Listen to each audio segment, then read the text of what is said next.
جو ادب سے سر جھکا کر باہر نکل گئے۔ پھر جن بابا شہزادی سے مخاطب ہو کر کے بولے، شاید تم کچھ کہنا چاہتی ہو، ایسے ہی تو تم نہیں آ سکتی کہ بولو کیا بات ہے۔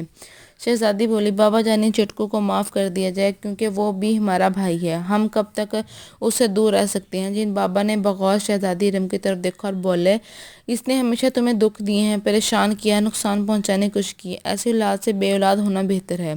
ہم نے تمہیں بیٹی کہا ہے، اس رشتے کو مان لینا چاہیے تھا، لیکن اس نے ایسا نہیں کیا۔ اسے اپنے جنات ہونے پر بڑا فخر ہے، آدم زادے کو حقیر سمجھتا ہے، اس لیے اسے معاف نہیں کیا جا سکتا۔ اس نے اپنے باپ کی فرمانی کی ہے۔ شہزادی بولی، بابا جانی آپ ٹھنڈے دل سے سوچیں، کیا ہمارا رب ہماری 1000 غلطیاں معاف نہیں کرتا؟ آخر کب تک اسے پتھر کا بنا رکھیں گے؟ آپ نے اسے آخر بار معاف کر دیں، آپ سے منت کرتے ہیں کہ آپ کے ہاتھ جوڑتے ہیں۔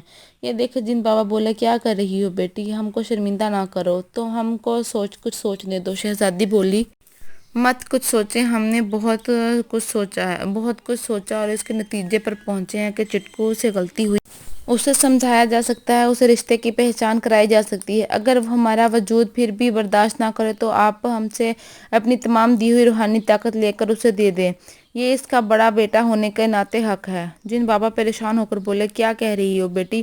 شہزادی بولی، ہم کسی کا حق نہیں ماننا چاہتے، آپ نے بہت محبت دی، بہت عزت دی، لیکن اس کا یہ مطلب نہیں کہ ہم ایک بیٹے کو اپنے باپ سے دور کریں۔ جن بابا نے کہا، وہ تمہارے ساتھ زیادتی کرے گا۔ شہزادی بولی، کوئی بات نہیں بابا جانی، میرا مان ہے کہ وہ سمجھ جائے گا، اسے ایک موقع دینا چاہیے، ہم پریشان رہتے ہیں بابا جانی، آپ ہماری مدد کریں، اجازت دے دیں کہ اسے معاف کر دیا جائے۔ جن بابا کہنے لگے، جاؤ جو کرنا چاہتی ہو کرو، لیکن اس بار اس زیادتی کی تو ہم اس کی جان لے لیں گے، معاف نہیں کریں گے۔ رشتے کو کوئی کچے دھاگے نہیں ہوتے، احساس کے ہوتے ہیں، مان لینے کے ہوتے ہیں۔ ہم جنات ہوئے تو کیا ہوا، خدا سب کے لیے ہے، ہم اور آپ کی اسی مخلوق ہیں۔ جاؤ تم اپنے دل کی حسرت پوری کر لو، میں یہ مت سوچنا کہ اپنے باپ کے دروازے سے خالی ہاتھ لوٹ گئی۔ شہزادی خوش ہو کر بولی، بابا جانی آپ بہت عظیم ہیں، ہم کو یقین تھا کہ ہم آپ سے خالی ہاتھ نہیں لوٹیں گے۔ جب جن بابا مسکرا دیے اور شہزادی ارم نے جن بابا کے پاؤں چھوئے اور بولی، ہم چٹکو کو سمجھائیں گے اور یہ ہمارا ایمان ہے، راہ راست پر آ جائے گا۔ جن بابا بولے، خدا کرے ایسا ہی ہو، وہ اب تمہیں مایوس نہ کرے۔ شہزادی اٹھ کر کھڑی ہوئی اور بولی، اجازت دیجیے۔ تب جن بابا نے اسے خود اٹھ کر دروازے تک چھوڑنے آئے، سر پر پیار دیا۔ شہزادی چنکو منکو کی طرف دیکھ کر مسکرائی، اسے اس بات کی علامت تھی کہ بابا جانی نے اجازت دے دی ہے۔ چنکو منکو کے چہرے پہ بھی کھل اٹھے کیونکہ چٹکو ان کا بڑا بھائی تھا۔ شہزادی بولی، خدا حافظ بابا جانی، زندگی نے ساتھ دیا، پھر قدم بوسی کے لیے حاضر ہوں گی۔ اور پھر تینوں رخصت ہو گئے۔ قلین پر جا بیٹھے۔ دونوں جنات کے لیے بغداد آنا جانا کوئی مشکل نہیں تھا، البتہ قلین صرف شہزادی ارم کے لیے تھا کیونکہ وہ جنات جیسی صفات نہیں رکھتی تھی۔ قلین ایک بار پھر پرواز کر رہا تھا اور کچھ دیر بعد محل کے باغ ارم میں آ کر اترا۔ شہزادی نے چنکو منکو کو مسکرا کر دیکھا اور بولی، سب سے عظیم کام یہ ہوتا ہے کہ غلطی کرنے والے کو معاف کر دیا جائے، اسے موقع دیا جائے، اسے اپنے آپ کو سدھارے۔ آپ خود بھی بہت عظیم ہیں شہزادی صاحبہ، دونوں ایک ساتھ بولے اور شہزادی ارم مسکرا پڑی اور بولی، ہم کچھ دیر آرام کریں گے، تم دونوں آم کھا لو، شاید تمہیں باغ کے آم بہت پسند ہیں۔ اچانک چنکو بولا، کیا بھائی کو ملنے ہم بھی ساتھ چلیں گے؟ شہزادی بولی، ابھی ہم نے کوئی پروگرام نہیں بنایا۔ اتنا کہہ کر شہزادی ارم محل کی طرف چل پڑی اور چنکو منکو بولے، خدا کا شکر ہے کہ بھائی کی سزا کم ہوئی، ہم خود کو تو نہیں کہہ سکتے بھائی سدھارنے کا موقع دیا جائے۔ لیکن میرے بھائی منکو، اگر بھائی نے پھر کوئی شرارت کی تو کیا ہوگا؟ پھر بہت برا ہوگا کیونکہ بابا جانی اسے معاف نہیں کریں گے۔ پتہ نہیں شہزادی صاحبہ نے کس طرح بابا جانی کو راضی کیا اور وہ راضی ہو گئے۔ انہیں منانا بہت مشکل تھا۔ پھر بھی بھائی ذرا سوچو، اگر چٹکو بھائی اپنی حرکتوں سے باز نہ آئے تو کیا ہوگا؟ ہم ہمیشہ کے لیے بھائی کو کھو دیں گے۔ چنکو بہت سنجیدگی سے بولا، اور یہی بات مجھے پریشان کر رہی ہے، خدا بہتر کرے گا، فکر مند ہونے کی ضرورت نہیں۔ چنکو نے اپنے بھائی منکو کو تسلی دی، حالانکہ دل اس کا بھی اندر سے ڈر رہا تھا۔ شہزادی کچھ دیر آرام کرنے کے بعد اور لباس تبدیل کرنے کے بعد واپس آ گئی۔ اس بار ان کی بہترین دوست آمنہ بھی ساتھ تھی۔ چنکو منکو نے انہیں سلام کیا اور مسکرا پڑی اور کہنے لگی، آج ہم بھی پہلی بار طلسمی قلین پر پرواز کریں گے۔ اور آپ سب کو کے ساتھ کوکاف کی سیر کریں گے۔ کوکاف، چنکو منکو دونوں پریشان ہو کر بولے کیوں نہیں، کیونکہ انہوں نے یہ معلوم تھا کہ بھورے پہاڑوں تک جانا یہاں پر چٹکو غار کے اندر نصب ہے۔ ہاں کوکاف، پریوں کے دیس ہے، پہلے ادھر جائیں گے پھر چٹکو بھائی سے ملیں گے، آمنہ مسکرا کر بولی۔ تب دونوں کے چہرے کھل اٹھے کیونکہ سبزی پری نیلم پری اور ان کی منگیتر تھی، ملاقات ہونے والی تھی۔ دونوں نے مشکور نظروں سے شہزادی ارم کی طرف دیکھا، مسکرا پڑی تھی اور بولی میں نے اپنی ہونے والے بھابھیوں سے ملنا ہے، کیوں ٹھیک ہے نا؟ دونوں نے شرما کر سر جھکا لیے تھے۔ شہزادی ارم کو ان کی یہ ادا بہت پسند تھی اور شرمیلے تھے۔ آمنہ پہلی بار کلیم پر پرواز کرنے والی تھی اور وہ پہلی بار اپنی دوست شہزادی ارم کے ساتھ سفر کرنے والی تھی۔ وہ بہت خوش تھی۔ خوش تو چنکو منکو بھی تھے، ایک بھائی کی آزادی کی خوشی اور دوسری اپنی منگیتروں سے ملنے کی خوشی۔ اور آمنہ اس لیے خوش تھی کہ شہزادی ارم کے ساتھ لے جا رہی تھی، ورنہ پہلے کبھی ایسا نہیں ہوا تھا۔ وہ چاروں افراد کلین پر بیٹھ گئے اور کلین کو شہزادی ارم نے کوکاف چلنے کا کہا۔ کلین زمین سے اٹھنے لگا تو آمنہ ڈر سی گئی۔ شہزادی نے اسے ہاتھ تھام لیا اور بولی ڈرنا مت، کچھ نہیں ہوگا، پہلے مجھے بھی ڈر لگا تھا، اس لیے گھبرانا نہیں۔ آمنہ سر ہلا دیا۔ کلین آہستہ آہستہ اوپر اٹھتے وہ بہت اوپر چلا گیا بادلوں کے درمیان۔ آمنہ کو بہت مزہ آ رہا تھا۔ چنکو منکو بھی مسکرا رہے تھے، البتہ شہزادی ارم سنجیدہ تھی، اور سنجیدہ اس لیے تھی کہ ذہن کو چٹکو سے ملنے کے لیے تیار کر رہی تھی۔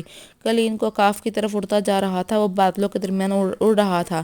آمنہ نیچے نہیں آ رہی تھی کیونکہ ایک بار اس نے اسے دیکھنے کی کوشش کی تھی اور خوف سے آنکھیں بند کر لی تھی۔ کلین پرواز کرتے ہوئے جب بورے پہاڑوں سے گزرا تو شہزادی ارم اور چنکو منکو نے ایک ساتھ نیچے دیکھا کیونکہ وہاں ایک غار کے اندر چٹکو بند تھا۔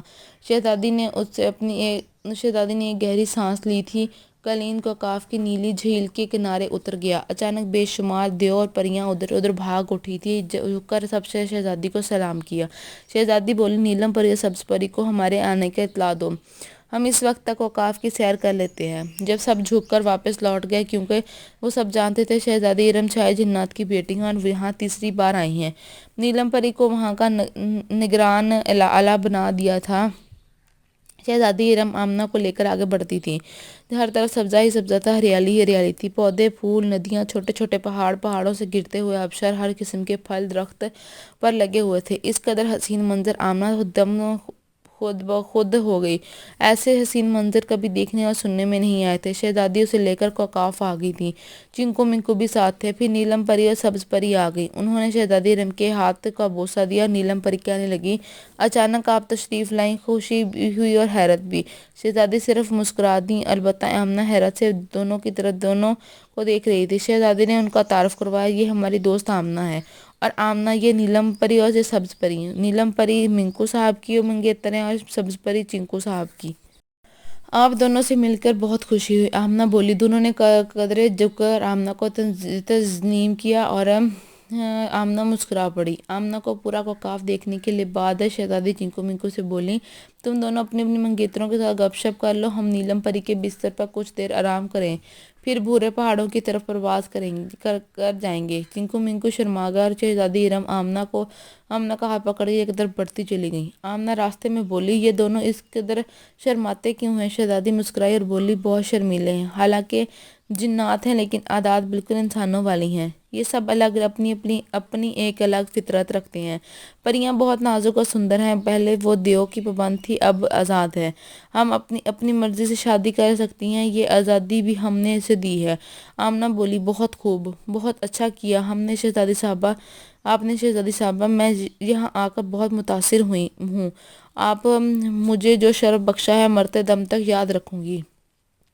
شہزادی بولی ارے نہیں میری دوست آمنہ، ایسی بات نہیں کرتے، زندگی کس قدر ہے پتہ نہیں، سوچو کوکاف کی سیر کر دے۔ آمنہ بولی میں بہت متاثر ہوئی ہوں۔ شہزادی ارم مسکرا پڑی۔ وہ نیلم پری کے گھر پہنچ گئیں۔ وہ سادہ سا کمرہ تھا، بستر بھی زمین پر بچھا تھا۔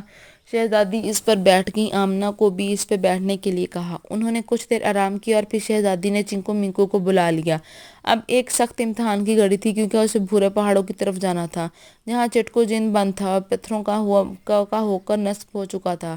جب دونوں آئے بہت خوش تھے۔ شہزادی نے اسے بھورے پہاڑوں کی طرف جانے کو کہا۔ ایک بار پھر جب قلین پر سوار ہو گئے تو پوری وادی کے دیو پریاں انہیں الوداع کہنے کے لیے وہاں آ چکے تھے۔ شہزادی ارم نے سب کو سلام کیا اور قلین پرواز کر گیا۔ نیچے دیو اور پریاں ہاتھ میں ہلا کر انہیں الوداع کہہ رہے تھے۔ قلین بھورے پہاڑوں کی طرف پرواز کر گیا تھا۔ ہر فرد خاموش تھا، سنجیدہ تھا۔ پھر قلین ایک جگہ اتر گیا، سب نیچے اتر آئے اور آہستہ آہستہ چلتے ہوئے غار کے اندر پہنچ گئے۔ وہاں ایک پتھر کا بت تھا جو زمین کے اندر نصب تھا۔ شہزادی نے اس کی طرف دیکھا، چنکو منکو اور آمنہ نے اسے بھی دیکھا۔ تب شہزادی نے کچھ پڑھا اور بت پر پھونک مار دی اور بت ایک دم انسانی شکل میں آ گیا۔ اچانک شہزادی ارم بولی، ہم تم سے شرمندہ ہیں چٹکو، جو تمہیں غصے سے سزا دے بیٹھے۔ غصہ صرف اس لیے آیا کہ تم نے ہمارے ابا حضور کو اغوا کر کے یہاں قید کر دیا تھا۔ ہم ان کی بیٹی تھی، غصہ آنا قدرے عمر تھا، لیکن وقت گزر گیا ہے۔ ہم تم سے معافی مانگنے آئے ہیں۔ چٹکو نے اپنے دونوں بھائیوں کی طرف دیکھا، پھر آمنہ کی طرف دیکھا، اس کے بعد اپنی نظریں شہزادی ارم سے جما دیں۔ شہزادی ارم کہہ رہی تھیں، ہم تمہاری طاقت کو تسلیم کرتے ہیں۔ ہم آدم زادہ ہیں، تم جنات ہو، لہٰذا تم ہم سے زیادہ حیثیت کے مالک ہو، اس بات کا اعتراف کر لیتے ہیں۔ چٹکو جن تب بھی خاموش رہا، وہ شہزادی ارم کو دیکھے جا رہا تھا۔ شہزادی پھر بولی، جو روحانی قوت، جو طاقت آپ کے بابا جانی نے ہمیں بخشی، اور طاقت اور قوت ہم آپ کو لوٹانے آئے ہیں۔ آپ جس قسم کی چاہیں ہم کو سزا دے سکتے ہیں۔ نہیں نہیں، اچانک چٹکو چینخ پڑا اور بولا، یہ نہیں ہو سکتا۔ ہم بابا جانی اور آپ سے شرمندہ ہیں۔ ہم آپ کو معاف کر دیں، اور میں غلطی پر تھا۔ آپ مجھے معاف کر دیں، میں اپنے باپ کو دل دکھایا۔ آپ مجھے معاف کر دیں، میں نے اپنے باپ کا دل دکھایا، انہیں ذہنی تکلیف دی۔ مجھے کچھ نہیں چاہیے، مجھے یوں ہی قید رکھیں، میں اس قابل نہیں کہ مجھ پر اعتماد کر سکیں۔ اتنا کہہ کر چٹکو جن رو پڑے اور پورا ماحول سوگوار ہو گیا۔ اچانک شہزادی ارم آگے بڑھی اور چٹکو کو سینے سے لگایا اور بولی، تم میرے بھائی ہو، جن ہو کر انسانوں کی طرح رہ رہے ہو۔ معاف کر دیں، چٹکو سسکیوں کے درمیان بولا۔ شہزادی ارم نے مسکرانے کی کوشش کی اور بولی، تم راہ راست پر آ گئے، یہ بہت ہے۔ بابا جانی کے پاس جاؤ، وہ تمہارا انتظار کر رہے ہیں، اور ہم خدا کا شکر ادا کرتے ہیں کہ اس نے ہماری لاج رکھ لی۔ پھر واپسی کا سفر بڑا خوشگوار تھا۔ چٹکو جن وادی جنات اپنے باپ کے پاس چلا گیا تھا۔ اس قلین کو بغداد کے محل کی طرف اڑایا جا رہا تھا۔